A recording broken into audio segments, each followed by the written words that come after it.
All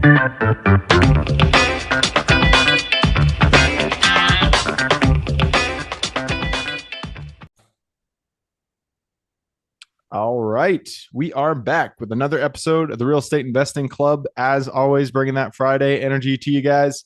Hope you're having a good day, whatever day it is for you, and wherever you are. It is a good episode because we got Jack Bosch with us back on the show. Jack is a land guy, also multifamily, but he focuses on land. So we're going to talk a little bit about investing in land. It's coincidental because we were just talking before we got on the show. I just happened to get a piece of land, and we were talking about what to do with it. So land, real estate, the reason I love it so much is there's so many ways to do it. And even if you're marketing for something like I'm marketing for RV parks, mobile home parks, sometimes other things come into the mix and you can still do something with it. So land is one of them. There's plenty of it out there, and Jack will tell us all about it. Jack, thanks for hopping on the show. Excited to be here. All right. I told you before we got on here, we always like starting with stories and hearing how people got to where they are. I know you got a good one, so take us to the beginning of your story in real estate and tell us how you got here. Okay, so beginning is that so we do land, right? We buy and sell cheaper, like land, infill lots in the path of growth, larger acreage in the more rural areas, not the multi-million-dollar infill lots. And the way we started with that is we stumbled into that. So I'm an immigrant from Germany. Legally in the country, always very important to say that these days. My wife is an immigrant from Honduras, Central America, equally legally. Both got to the college, got to finish our college degrees here. Met each other, fell in love with each other, fell in love with the U.S., and then decided to stay here. So we got jobs that sponsored our legal work visas. With the work visas, it took us 5.5 years to get to the green card, the permanent residency, and now we're both citizen. But in that process, we got disillusioned with the job world because I was in a job that was 100% travel, meaning I jumped on an airplane, was a consulting job in the software industry, so software implementation consultant.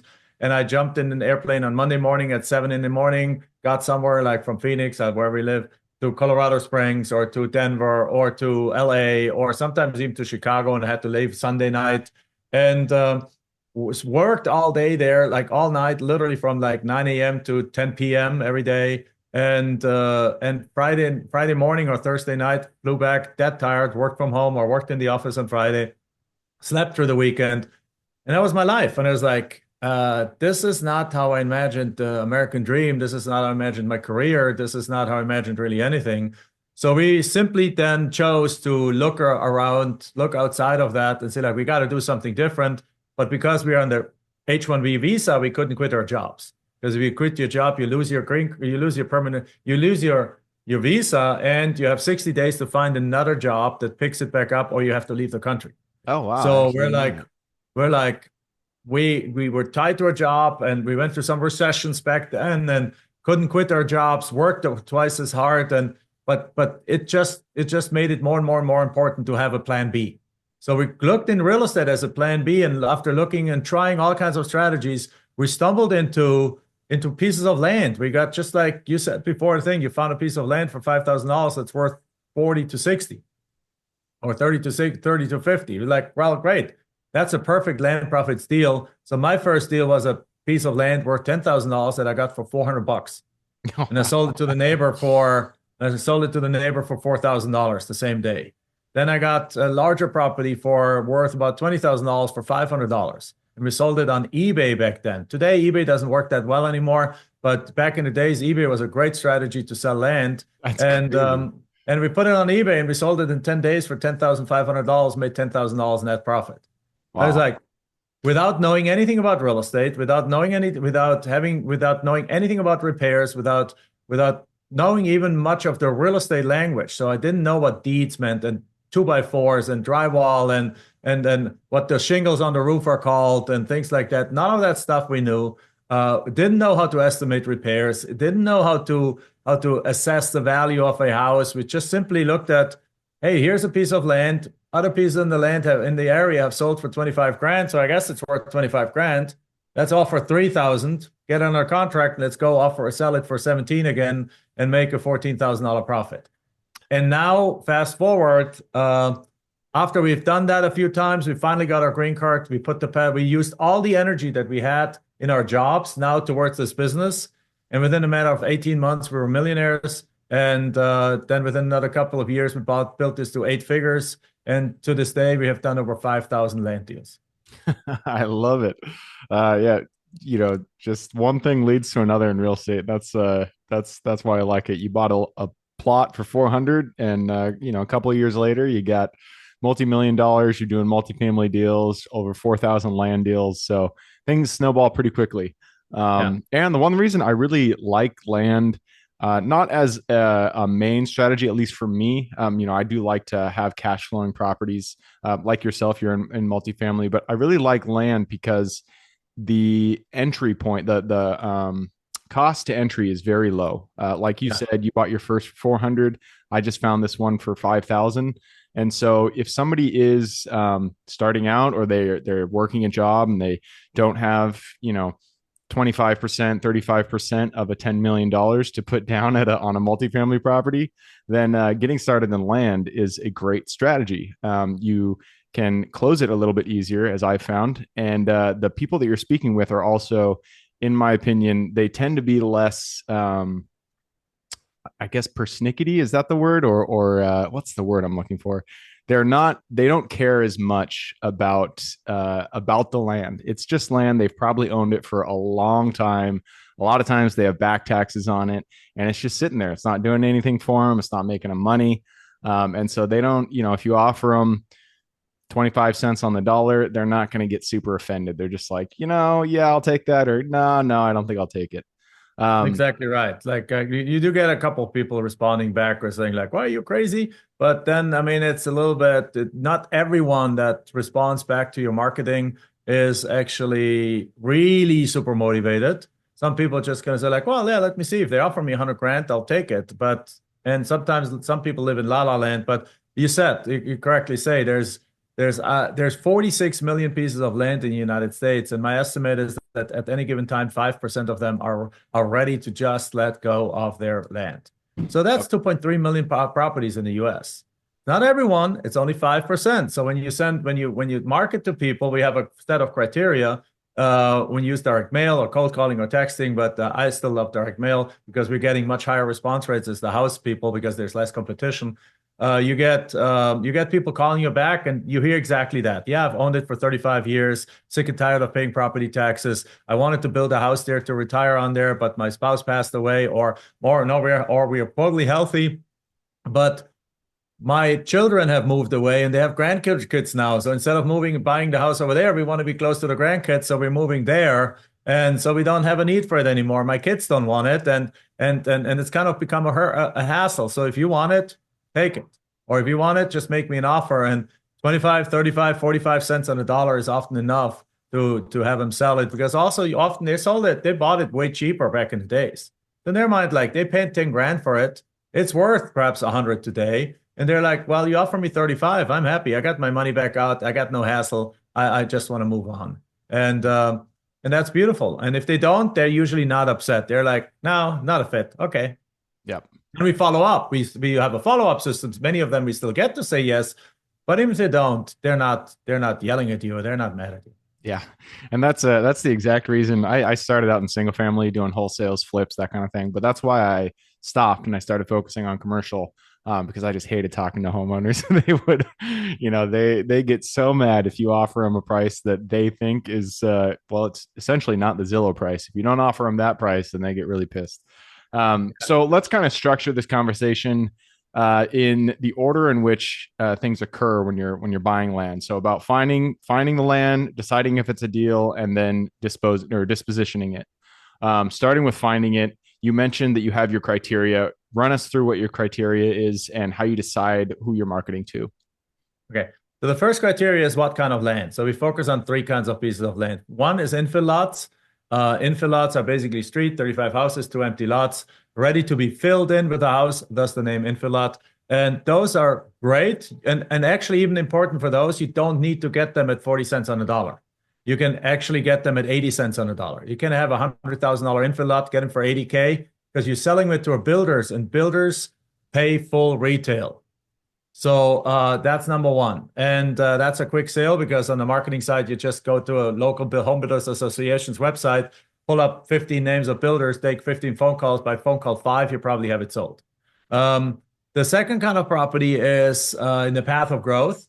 The path of growth are properties that are just outside of the city, like anywhere from a few minutes to like half an hour drive outside of them. Those are really great for people that just want to live a little bit more in space, but be close to the city, or people that have to retire in a little bit more low-cost area, but don't want to be in rural America. They want to be in close to the city again. And also some people just buy them to hold on to them because as the city keeps expanding, like then and engulfing more and more rural areas, the values shoot up like crazy. So some people just buy them for that.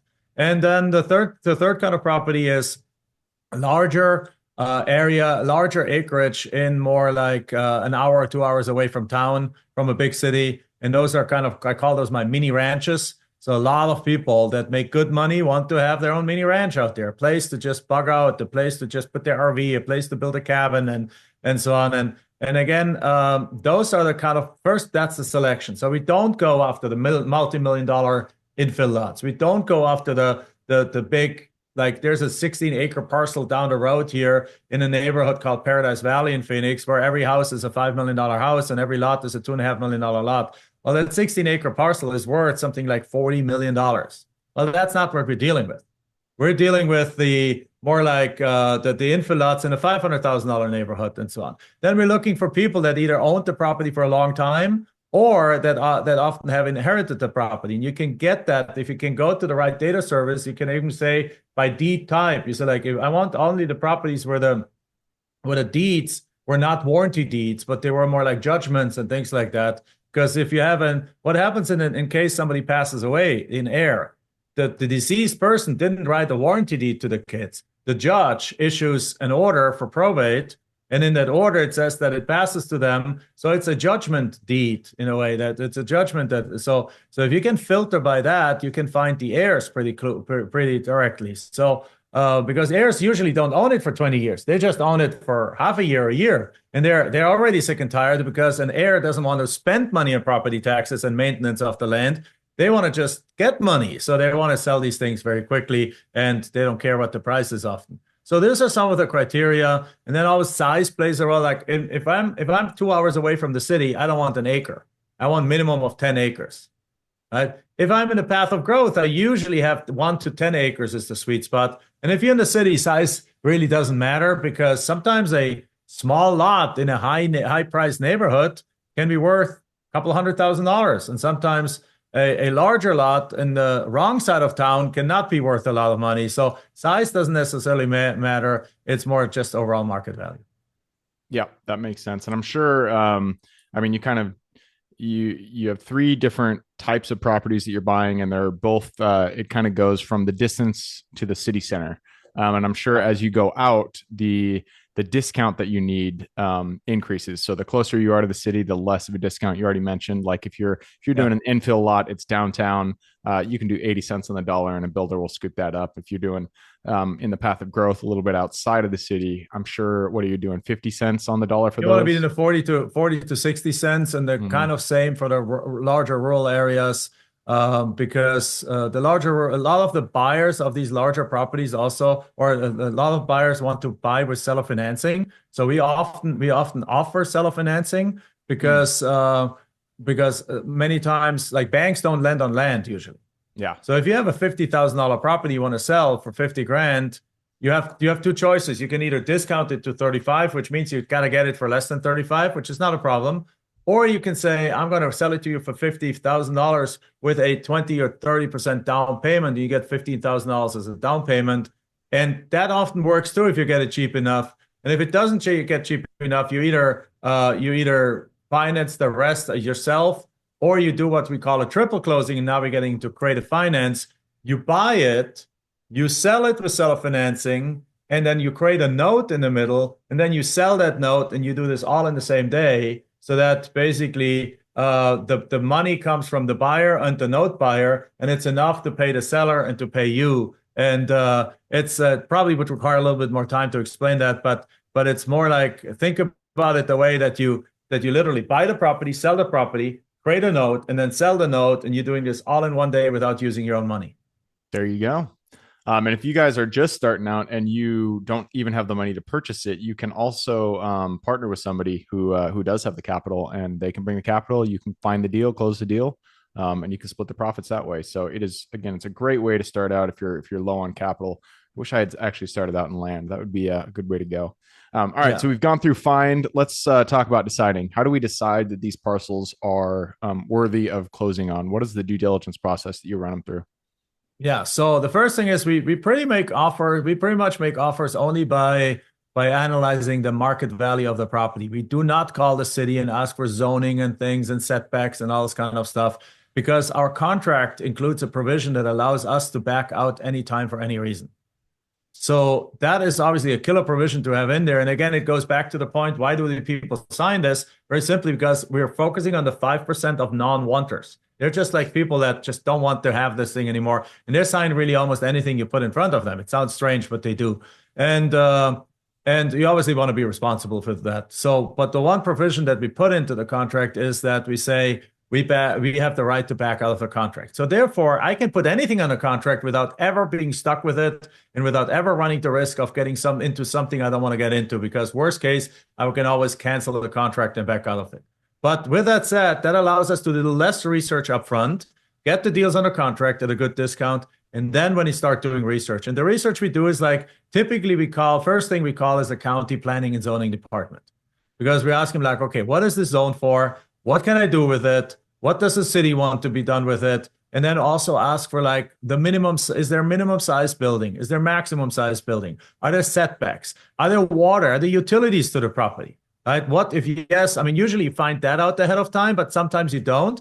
And then so you ask like, well, is it water and sewer, or is it just water and I need a septic system? Is it electricity? If not, how far is electricity away? And so on. And if you get into a rural area, the assumption is usually there's no utilities there other than perhaps electricity. So you verify that. You verify like, well, how do I get water? What's the water rights situation in the state? And then you might also want to do an EPA, an Environmental Protection Agency check, and check it to see if there's anywhere in the area there's a big spill, oil spill or something, particularly for the infill lots.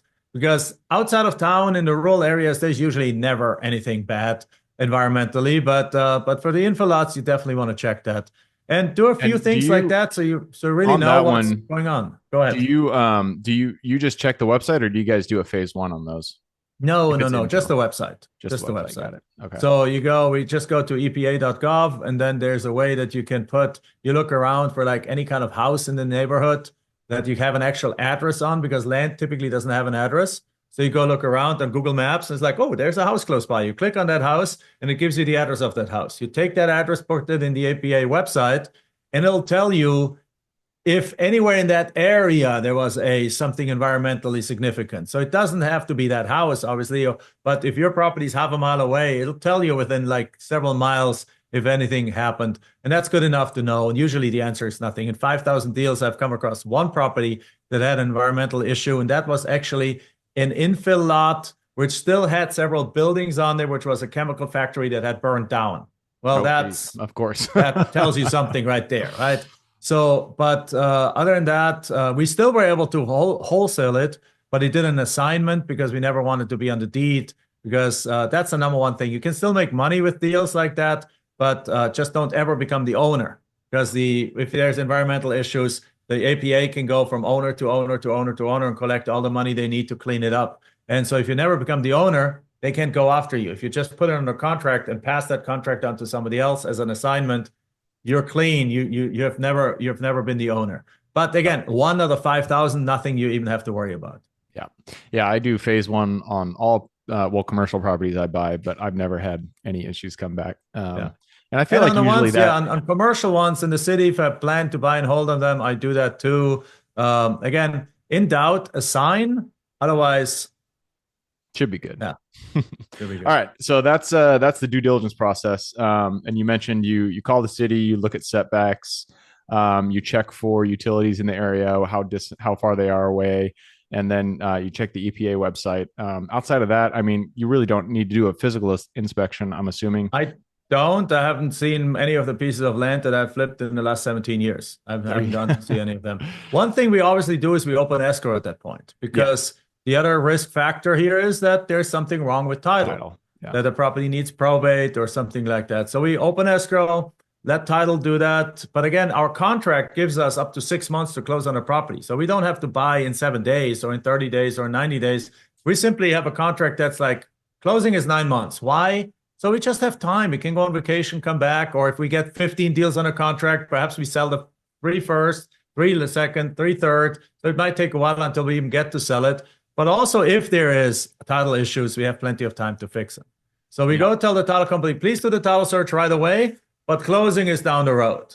So they do the title search. They let us know, oh, there's a probate situation. Oh, there's a easement on the property that we need to look at, and it's a utility easement, and you can't build on this area. Now you can only build on 80% of the property, and other things a little bit matter, but the title company finds that out for you. Yep. All right, so let's move on to disposition. You've already kind of touched on this a little bit already. You guys are in favor of seller financing. So let's talk about, you buy these properties. How do you do the disposition? How do you sell them off? Yeah, so from a marketing point of view, we use several strategies. The first one we use, and more, that wasn't really a good option just 3-4 years ago, but now more and more, is realtors. So like realtors used to absolutely, excuse my language, suck for land. They're trained for houses, not for land. They're trained to get the photographer in with the beautiful pictures, to stage the home, to do all those kind of things, but they don't know what to even write about a piece of land. They don't even know how to treat it. So most realtors would take a piece of land, take a Google aerial shot, put a 2-liner on there and put it up there and hope that somebody comes along and buys it. That's not how you sell land. Land needs to be sold by not what is, but what you can do with it. So you need to tell a land, or like somebody's interested in the land, this is your perfect retirement place. You need to embed it into what's around it. You need to say, you're 20 minutes away from the city, but you're only 2 minutes away from the interstate that brings you into town. And you're only 8 minutes away from this little town where there's a grocery store and this. So you can be in the nature, but you still can be close to everything. Right? A retiree is going to look for that. Somebody who wants to live outside of town doesn't want to travel half an hour for a grocery store. If they have a grocery store 8 minutes away, that's a benefit, right? So et cetera, et cetera, et cetera. So you want to dream build with land, and more realtors finally understand that. So you want to do that. Second thing is, we also contact people in the neighborhood of the property. Just because that seller wanted to get rid of this property doesn't mean all the other people in the neighborhood don't want to add more land. There's people that want to buy land because they want to have their family move close by. There's people who want to buy land to just have an extra piece of land to store some RVs on it or so. There's people who want to have land because it appreciates. And there's people who just want to buy land just to keep other people out of the neighborhood. They're like, if it's a little bit more rural neighborhood, they're like, we don't want more people here. Let me buy these lots that you have to offer so I can keep my privacy, right? So it's all different reasons, but neighbors actually often we sell about 1/3 of our properties to neighbors. Wow, that's crazy. A lot sell to realtors. And then also one thing that you'll do over time is you build up, well, then we put the listings, we put it on Zillow, we put it on landwatch.com, we put it on places like Facebook Marketplace, Facebook groups. And from all of these places, what you're going to get is people contacting you and say like, hey, is this property still available? Right? Or if you use a realtor, they can contact the realtor. So it's outsourced. But so you built over time, you built what's called a buyer's list. And then over time, as your buyer's list is big enough, you actually have a new deal coming in. You email that buyer's list first and say like, hey guys, you guys were all looking for property in this market. I got another one. And often your buyer's list buys 30-40% of your deals. The neighbors buy 30-40% of your deals, and the rest of it is being sold either by Facebook Marketplace or so on, or to a realtor. So in this combination, there's plenty of ways to sell them, particularly if they're bargains or if they're seller financing deals with really good terms. Yeah, that makes sense. And so seller financing is probably, is that the first thing that you go to? Is that the first option that you put out there, is seller financing? Or I do, because in my business, it doesn't matter if they pay me the full money back or not, because I'm in the blessed situation of having made enough money from these deals, from cash deals, that now if I pay $20,000 for a property, if I have a property under contract for $20,000 and I put it up for sale for $50,000 and somebody says, I want to buy this property, but I only have $15,000 as a down payment, I'll accept that and I'll eat the $5,000. I contribute the $5,000 out of my own pocket. And then I get cash flow. because now I'm getting cash flow. I put $5,000 in a deal, but I'm getting cash flow on $35,000. I'm getting $500 a month. So in 10 months, I got all my money back and everything else is profit. I'm okay with that. Now, many times when people to come to us, they don't have a lot of savings. So they can do that once, twice, 3 or 4 times, and then they're out of savings. So that's when you need to start looking into the more creative finance, or you simply, what most people do is their very first 10, 15 deals, they don't offer seller financing. They simply just say wholesale deal. They take that property, let's say they have it under contract for 20, they list it for 35. It's a cash deal. They make $15,000 and they do it again and again and again and again. And after 10 deals like that, you got $150,000 in the bank. Now you can do seller financing, even if you have to sometimes supplement the deal with your own money. Yeah, makes sense. I love it. All right. Well, I'm going to take that opportunity to push us along to the quick question round. I appreciate what you just put us through. It was a crash course in land investing. So anybody who's listening who has been interested in land, you just got a gift, and I'm appreciative myself. So Jack, thank you. And yeah, let's hop into the quick question round. Let's do it. All right. Starts with education. Could be anything. Could be a conference you've gone to, a mentorship program you've been a part of, a book you've read, anything. But I need 2 recommendations: one for general life wisdom, and then one for real estate. Okay. I was not prepared for that question. So general life wisdom or real estate. I think I'm going to recommend a book that's called.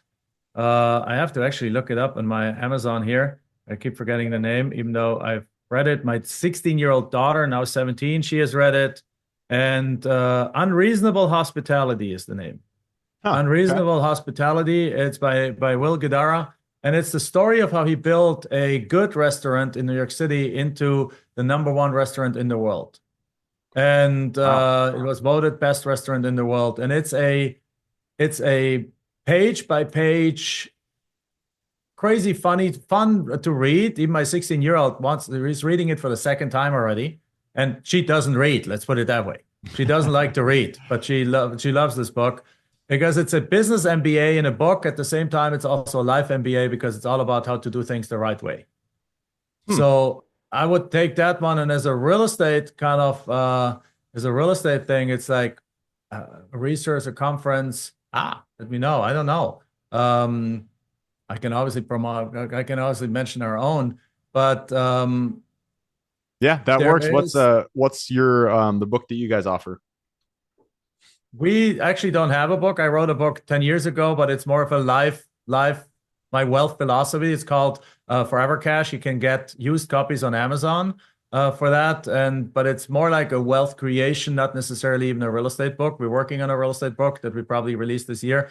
But I would think there's a conference group called IMN. They do lots of conferences, high-level conferences with some really big players on everything having to do with real estate. So if you do it to IMN, I think it's .org. They have something like 50 to 100 conferences a year. There's almost like one every single week. They have them for multifamily, for distressed properties, for single family, for land development. It's where the bigger players are going, but it's also a great thing just to get a market insight. So I would recommend that as a conference for real estate. Wow, that is crazy that you are the first person that's told me about IMN. I just pulled up their website. That is really cool. They have it for all different niches. So if you guys are into land development, deal making, single family rentals, I'm just literally reading it from the website. They have everything, manufactured housing, and so that is a good resource there. I'm surprised I haven't heard about not that. necessarily one for beginners, but because there's like billion-dollar portfolios show up at those places. Very cool. All right, let's move on to the next question. This is for your younger self. Let's go back to the Jack who was just getting started so many years ago. Go back to him, look him in the eye, give him one piece of advice moving forward. Take more risks and scale faster. There you go. And thirdly, perhaps get into some really good management and personal development coaching programs, because your business will never expand beyond your own abilities and your own mindset. So it's not just mindset. Yes, I'm a $1 billion kind of guy. If you don't have the skills to build $1 billion business, then you're not going to be able to build it, even though your mind might say, let's build this. So it is three things. You got to believe it, you can do it. You got to have built the skills and become the person that can do it. And you got to have mentors that show you how to get there. Perfect. I love it. And you said take more risks at the outset. I'm going to put that in the bucket of I wish I got started sooner. And anytime somebody recommends that, I always point it back to you, the listener. If you're listening and you haven't done your first deal, this is a kick in the pants. Everybody, like 90% of the guests who come on this show, they all wish they got started sooner. So this is an opportunity for you to just go out there and get your first deal done. Everybody wishes they would have started sooner. And all you need is that first deal. And once that deal is done, it starts to snowball. You just put one foot in front of the other. I know it's scary, but always people wish they had done that first deal sooner. So go out there and get it done. All right, next question is about the US. It's a big place. There is a lot of opportunity out there. Give me the single metro you're most excited about investing in today.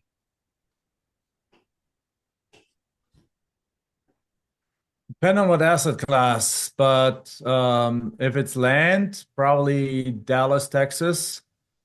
If it's multifamily and those kind of things, it's probably both Phoenix and Dallas. All right. Simply from the reason that these are some of the strongest growing markets without most of the natural catastrophes that other areas have. Poor Florida. That's looking at you, buddy. Florida, California, I mean, you name it, and it's crazy. Yet Phoenix has nothing, just heat, which you can fight with air condition, and Texas, similar kind of things. Yeah. Although surprisingly, right now they're getting a lot of snow. It's crazy. I own a Yeah, you mobile get home ice park. storms and things like that, but that's not something that destroys the city, True. right? And Very and true. and you get a tornado coming through sometimes that destroys some buildings, but other than that, it's not like the level of Florida, the level of what's going on in LA, and the level of earthquakes and those kind of things. So that's what I mean by that. Yeah, makes sense. All right. Next question is about finding deals. We've already kind of gone over some of the marketing things, but it all comes down to your favorite way to generate leads. So let's talk about that. What is your favorite way to get in contact with the seller and find new leads? In land, it's still direct mail because we're getting an almost 10x return from compared to the house flippers. I have many house flipper friends today. In today's world, they're getting a 0.3% response rate on a larger scale mail. Obviously, not if they do have this tiny segmented of segment, they get higher response rates. But if they do like a $50,000 mailer just like high equity or Mhm. something homes, they get almost no responses. We get in a well-selected area between 2 and 3% as a response rate. So that's 6 to 10 times higher than the house flippers. Yeah. And it also loves, I love direct mail because it helps you work around your timeline. If you text people, they text you back. Guess how fast they want an answer. They want Right now. they expect you to text right back. If you send them a letter and they call you and you have a call center take it, the call center says, we're going to make you an offer in the next 7 to 10 days. Now I can continue be on vacation with my family, and a week later I'll check in at night in the hotel room and make my offers. And it allows me to have a life and have a business. Yep. Yeah, I like mailers as well in that capacity. I agree. I did mailers back in the day. I did mailers for single family, and it was just cost too much because people just were not responding. And so single family definitely mailers are not the way. And I find commercial mailers don't really work either. Unfortunately, I really do like mailers, but mobile home parks, I've had more success with mailers. But for self storage, absolutely not. They will not call you back on a mailer. But it's good to hear that it works on land. So that is it's one of my favorite ways to work. And so if it works on land, that's positive. All right, Yeah. next question is about lessons learned. Not every deal we get into goes the way we expect it. In fact, many times something goes wrong and we get to learn a lesson. So, what was a deal that went a little sideways for you? And then what was the lesson you pulled from it? So the land side of things, the only time we lost money on deals is when we started believing our own press releases and started thinking that we're better than we are, and started slacking on the due diligence once you have them on a contract. So one of the things is that's why I said the first call is to the planning and zoning division department. So in this case, we had bought like 10 properties that were like half an acre each, and we sold them and make great money with them. So we went right back into the same area. And next time around, we just shifted around a little bit to a little bit different neighborhood, but same area. And we got 10 deals under contract that were quarter acre.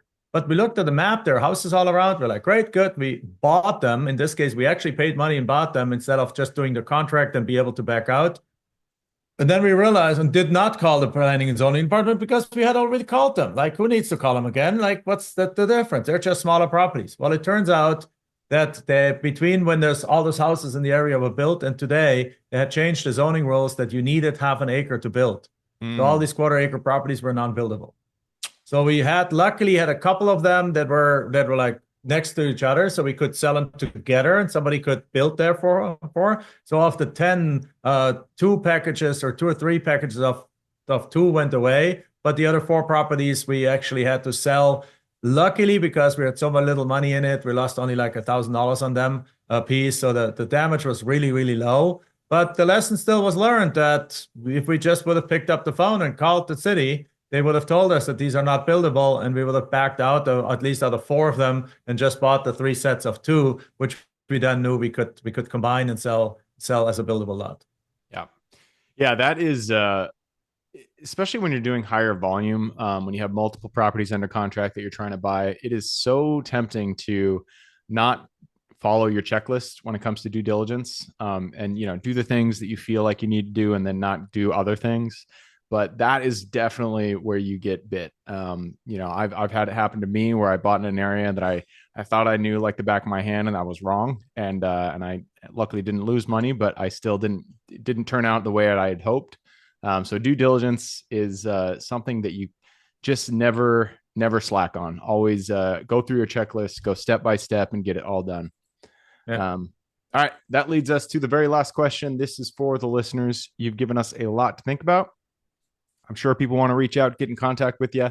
This is a 2-parter. Where can they find you? And then what can they expect when they reach out? Wonderful. Great. So the easiest way to find me is to go to landprofitfun.com, www.landprofitfun, fun like having fun, F-U-N, landprofitfun.com. And then, of course, in addition, what you can expect there is to see a website where you can download for free a 30-day blueprint that shows you how this land business works and how you can make it happen in your own life over the course of 30 days. So there's daily actions, and it's very detailed. Actually, it's 100% for free. But you can also other places is I have my own podcast, the Jack Bosch Show, where we talk about not just real estate, but also entrepreneurship and other things, but a lot about land and real estate. And then I'm on social media as Jack Bosch pretty much everywhere. Awesome. I love it. I will put that link in the show notes. So if y'all want to reach out, just click the little more in the description. It'll pull down that full description in there. You can find Jack's link. All right, man, that wraps it up. Thank you very much for hopping on the show. Thank you for having me. Absolutely. For everybody who's with us today, thank you guys for showing up. You are the reason we do this. So if you guys have any questions, reach out to me, Gabe, at therealestateinvestingclub.com. If you guys want to support the show, just leave us a review. Other than that, I hope you guys have a great week. Keep rocking real estate, and I look forward to seeing you on the next episode.